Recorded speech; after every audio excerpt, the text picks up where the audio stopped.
want either. That's what I found. We don't know what we want. Now, humans are kind of classified by the behaviorists as mostly monogamous mammals. We prefer to mate with one primary partner, but often have many partners over our lives, and often cheat on their current partner. There have been a lot of interesting books that have been written about this. I believe that most men would like to meet a wonderful woman who's a complement to them, who's sexually satisfying and a joy to be around for a long-term relationship. Even though a lot of guys present an image of wanting to be a quote-unquote player for life, most would actually prefer a wonderful woman and a great relationship. Exceptionally attractive, healthy, intelligent, emotionally stable, interesting women are rare, as are exceptional men. You're probably going to have to meet several women before you run into the one. And it's probably even more than several. One of the keys to learning and mastering the material that you're going to learn is to be ready when one of these women actually shows up in your life. And the way to be ready is to meet and develop your skills with women who aren't that one. That's the road.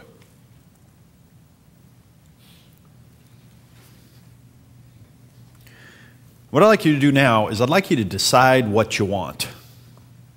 We'll take a little practice run at it. It's something that I am going to ask you to do for the rest of your life.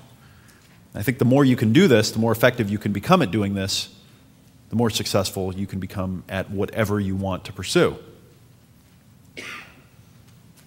When I ask people to decide what they want, friends, guys I'm working with, and so forth, I say, just figure out, tell me what you want. What do you want? I don't care if it's in a minute, 5 years, whatever. Just tell me what you want and when you want to have it by. And then describe it, clarify it. All the stuff usually comes up. It's so weird. It's like, instead of just saying, well, I want to have, this girl that looks like this, she's about this old, makes this amount of money, whatever, and I'd like to have her within this amount of time. They come up with reasons why they don't want to decide what they want. How counterproductive is that? I would like to encourage you to practice the skill of deciding what you want and then clarifying it on an ongoing basis. Deciding what you want and then continually clarifying it and getting more and more clear over time. All right, quick exercise. Deciding what you really want. Many guys have imaginary ideals that aren't what would actually fulfill them. I hate to give you the bad news, but the thing in your mind, that ideal woman or situation or whatever that you think is going to give you that ultimate fulfillment, it's probably not. And if I could just give it to you right now, I would, because the gift would be you realizing that it's not going to fulfill you. It's not going to change everything for you. Sometimes we let society or our social group or others determine our goals for us by way of pressure, influence, or we just plain copy what they want. Things that taste good aren't always good for you, and many different types of women fall into the be careful what you wish for category. In fact, most of the women that guys desire the most really fall into the be careful what you wish for category. So let's do the exercise. Take out a piece of paper real quick. I'd like you to decide what you want. Just practice. What do you want? What do you want for your life? And when do you want it? I want you to put a timeline on it. Something that feels right. And then I'd like you to describe the situation. What will it look like? Describe a little, almost like you're writing a scene for a screenplay. What will the situation look like when you have what you want? I'd like you to visualize it in your mind and just write out real quick, what will that situation look like that you'll have? Let's do it, a couple minutes. And just to get some practice as you're doing that, how could you clarify it even more? How could you be even more specific about what you want? A lot of power comes from clarity. And the process of clarification, continuing to become more clear and more specific about what you want, builds its own momentum, creates its own power. Okay, I'd like you to do another exercise right now. I'd like you to identify some of your fears and frustrations, and then I'd like for us to work together to see those in a different light, to do something productive with them, okay? So it's very common for people to become obstacle-minded and to talk themselves into things that aren't true, talk to themselves in ways that make the obstacles bigger. Never use your mind to creatively imagine or figure out why you won't succeed or to put limitations in your way. Okay, don't use this amazing creative apparatus that you have to figure out why it won't work and why it won't work for you and why you'll never succeed. Don't do that. If you're going to doubt or question anything, question your limitations. Don't question your success. Question your limitations. All right, here's what I'd like you to do. Write down your top 3 fears and frustrations when it comes to success with women in dating. Write down your top 3 fears and frustrations. All right, now here's what I'd like you to do is take your fears and frustrations, and I'd like you to look at I'd like you to turn them into future positive challenges. Future positive challenges. And I'd like you to turn them into questions.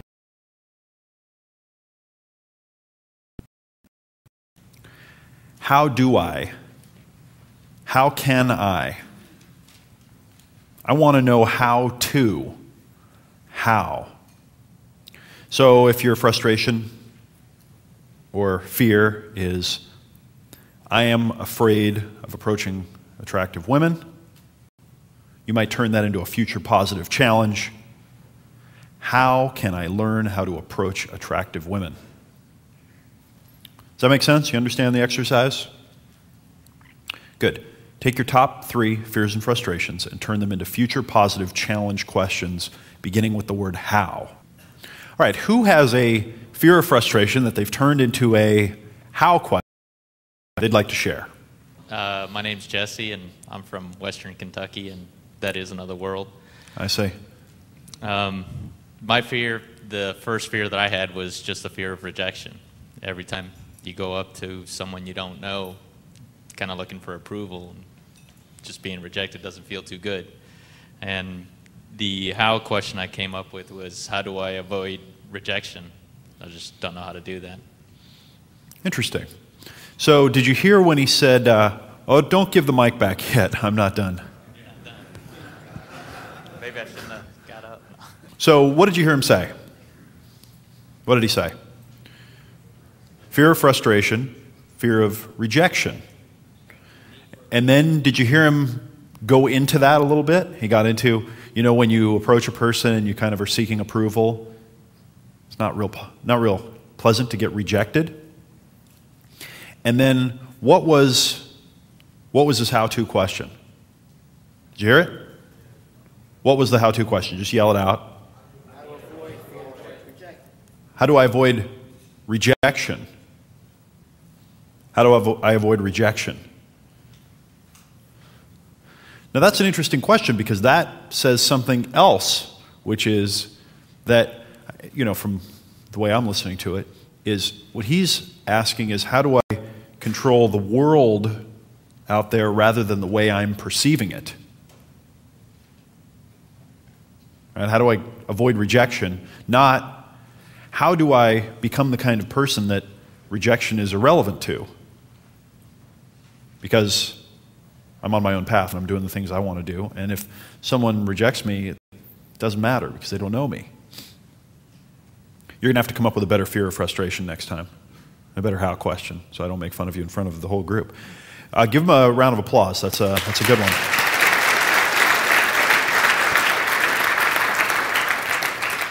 My friend Dr. Paul's back here in the audience somewhere. Oh, there you are.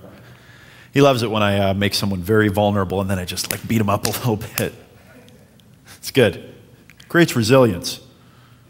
Yes. All right. Power. All right, who else has one? Right here. You want to stand up and take the mic? Hey guys, I'm Joe. This is a fear that my friends are more successful with women than I am. Interesting. And, my how-to question is, how can I learn not to compare myself to other guys, only worry about improving myself and letting go of the pride issues?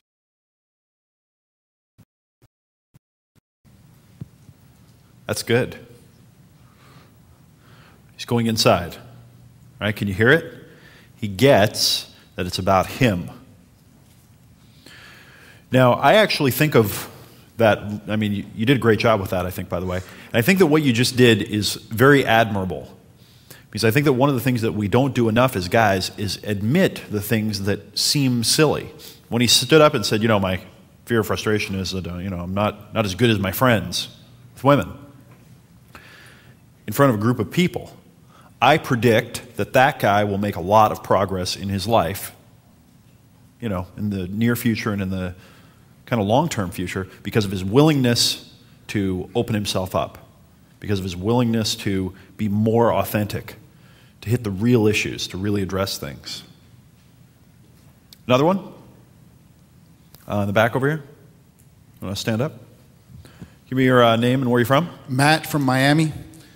My frustration that I'm going through right now is that I'm losing the relationship attraction after we hook up.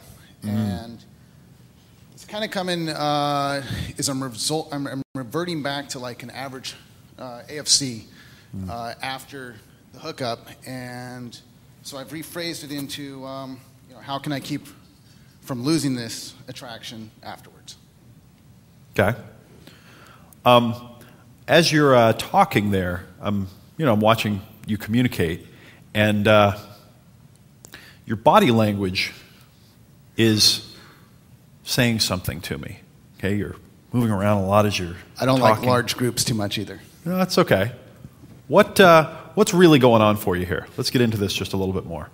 You say that your fear of frustration is that you meet a woman, you get together with her, and then she doesn't stick around, essentially, right? You can't keep the attraction going, right? Be more specific. In the past, I went through an RSD boot camp about 2 months ago, and in the past couple of months I've met some great 9s, a couple of 10s, ones that I would love to have a relationship with, and then after we hooked up they stayed over, whatever, and then it just didn't go anywhere. They ejected, or I did too many characteristics that made me look too needy after that. And one of the biggest things I noticed was that, you go 24 hours with somebody in a non-needy mode, it's very, very, I don't even know the word, it's tough. Okay. So before this last couple of month period, how many 9s or 10s had you hooked up with in the rest of your life before this? I've always dated really attractive women, but I've always had a relationship where they controlled the situation. Okay. So I guess what I'm asking is, does this last couple of months represent some kind of progress for you? Absolutely. A little bit of progress, massive progress? Massive progress. Okay. So, because as I'm listening to you and kind of watching your body language, I'm just getting the feeling that there might be something a little deeper going on that you could address. I'm just going to throw something out there. Would you, by any chance, tend to be the kind of person that's unsatisfied with whatever's going on in your life?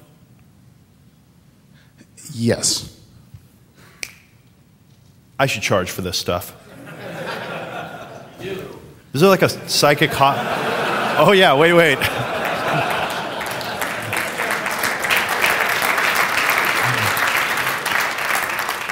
No, and I'm just being, I think it's obvious to, all of us as we're watching this. But as soon as you started saying, yeah, I've only hooked up with a whole bunch of 9s and 10s and whatever, and that's when the little murmur of, shut up. kind of starts showing up. And I think that what you might think a little bit more about is, how do I find more fulfillment in my life? Because if I had to guess, just based on our little conversation here, you might be trying to put that out in them instead of finding it in yourself first. And I think that maybe if you find it in yourself first, that they will want to stick around more. Just Very possible. I think that we're all seeking validation. I think that a lot of us in here are seeking a validation. Don't make it about these guys. This is your stuff, buddy. Understood. But I think we're all seeking validation still. And I just came off an incredible run out in Seattle, and yet the next question on my mind is, what's going to happen in Chicago? So I agree with what you're saying. Yeah. My friend Brent, who's sitting in the back of the room, he's going to share later. I was talking to him several years ago, and he said something that was very profound. It was a huge aha for me. He said, I think that most guys are afraid that if they lose this one, it might even be just a girl they've been talking to for minutes, but have been in a relationship. If I lose this one, I'll never get laid again.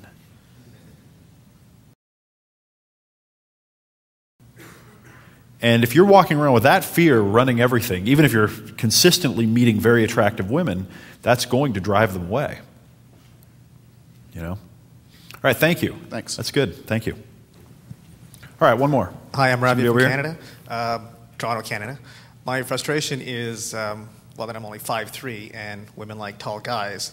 So, I've got your CD course, and the how-to question would be, how do I develop personality attributes to, I guess, use one of your phrases, to develop personality-based attraction? Okay, so there was a lot in what you said there. Okay, so say the beginning again. I just want to chop this up a little bit. And the frustration is that women like time tall out for a guys. second. I like the way you guys are starting to manhandle the audience there. Get that mic. It's good. Just know if you've got the mic and you don't have it up here, you're going to feel somebody like grabbing your arm or something else. All right.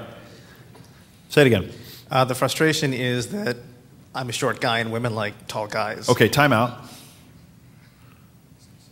What'd you hear there? Generalization. It's like a whole paradigm, right? It's not that my frustration is that I can't achieve something. It's my frustration is that this is the way the world works. And this is something we'll talk about a little bit later, where I think that, we want to delve into that a little bit deeper. But that, that's a key. And I believe if you keep that, if you walk around with that paradigm, all this outer stuff is not going to help fix, the technique. Now, what was your how-to? My how-to question is, how do I develop personality attributes to be the kind of guy that women want to be around? Okay, so then the next thing I heard was, how do I develop personality attributes? Which, again, to me seems kind of outside stuff. As, if we think in terms of the core of who you are, and then, maybe your self-image and your self-esteem, and then communication and attributes, those seem kind of all far out there. So you're addressing things on the level where you essentially give yourself the least control. When you say, I'm 5'3" and women like tall guys, all of a sudden you're creating a barrier that it's very hard to, how can you challenge that? And then you're saying, how do I develop personality attributes to solve that problem? Rather than, I think, looking at the real challenge here, which is,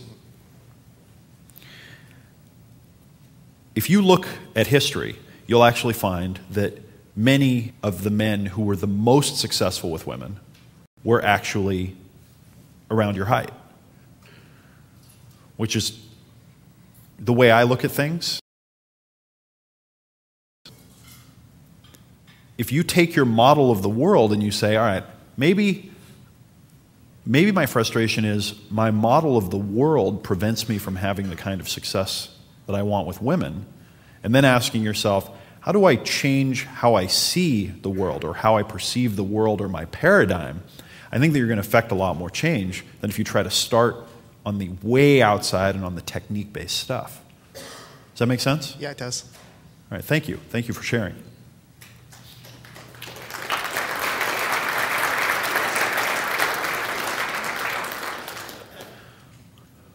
Now, the reason why I like that exercise, and I like having a bunch of people share, is that just trying to identify what your fears and frustrations are, and then trying to turn them into how-to questions, it's a quick way to realize that a lot of times you're working on the wrong level. And you're trying to address things that aren't really going to help you that quickly get where you want to go. And if this is, we're all pretty, I think most of the people in this room are pretty grown-up individuals. If you don't start doing this on a regular basis and become really good at it and doing it in the moment, almost turning it into a talent that you have, how much change are you going to make? How fast is it going to happen? So this is something I think you need to learn how to do. I think you need to become really good at it. Really good at it. To the point where as soon as something starts to happen for you, as soon as you start to feel a fear or a frustration, you immediately go, all right, what's going on here? What's that? And then you say, you know what, let's change that into a how-to. How do I overcome this right now? What can I do right now to overcome this? And I believe you can get to the point where essentially fears and frustrations become a little murmur in the background of your life. Every once in a while one comes up and you just knock it out because you address it very quickly. But you have to be proactive. Let's talk about the evolution of attraction and female behavior. To understand women, dating, attraction, and relationship dynamics, I think you must first learn how and why they evolved. Now, I'm going to talk about this concept of evolution and whether you come from a belief that God created the world in 7 days, or if you come from the belief that the earth is billions of years old and life evolved from little bugs, that's okay. Okay, I respect your opinion and your perspective. I think that most people at this point agree that some form of evolution has happened over time, and I think that by looking at that, with whatever your model is, that we could learn a lot, and I think we can have a lot of realizations. And so there are a few major levels to look at. There's the brain-mind level. There are emotions and hormones and other chemicals. There's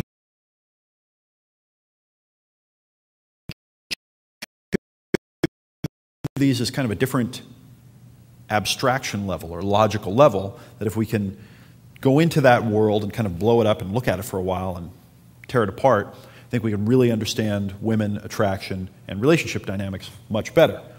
All right, so in studying how to become more successful with women in dating, one of the things that I stumbled across was this area of study called evolutionary psychology, evolutionary biology. And a guy named Richard,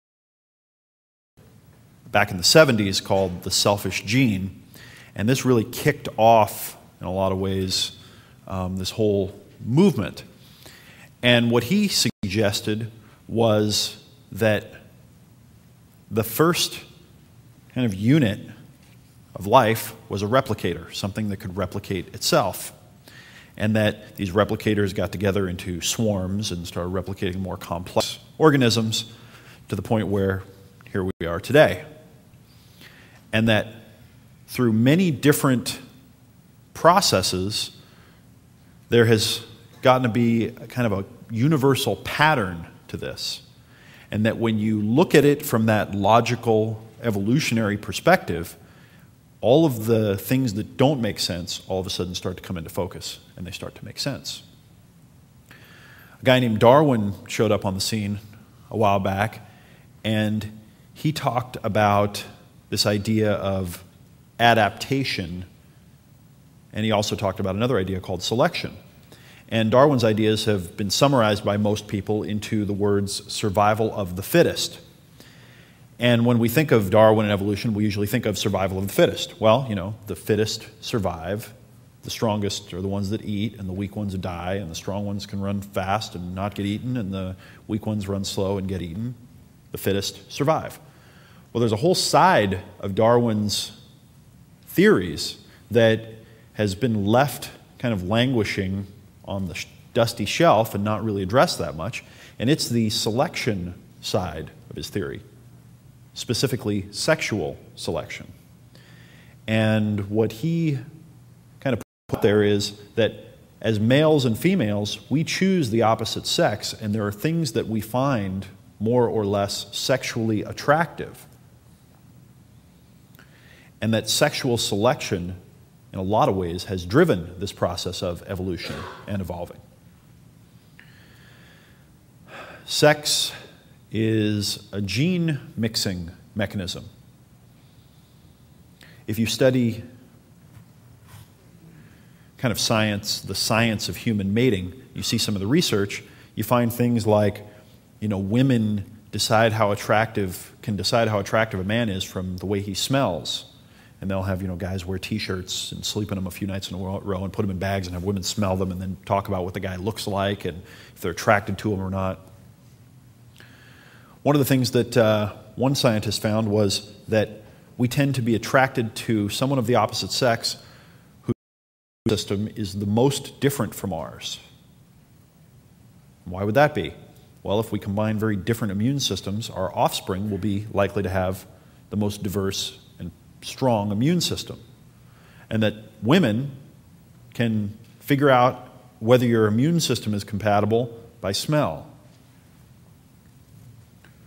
So we got to mix our genes up in a way that makes us the most likely to have offspring that will live and survive. Well, all these things are happening at a level that most of us are not conscious of. Fitness indicators, sexual ornamentation. I remember hearing or reading in an article or a book somewhere, I can't remember where it was right now, but it said that if any aspect of human or animal behavior seems very pronounced, very kind of outlandish, and it just doesn't make sense, look to sex. Look to reproduction. If you think about the tail feathers of the peacock, these huge tail feathers that they can spread out in this big fan, why would a male peacock grow these long feathers that he's got to take care of through the season? He's got to eat more to develop, that make him much slower, much less able to get away from predators that want to eat him. Why would he do that? Because, for the simple reason that females of his species prefer males with really big tails that they can fan out, that have perfectly distributed eye spots, that have proven that even with that handicap, he can make it.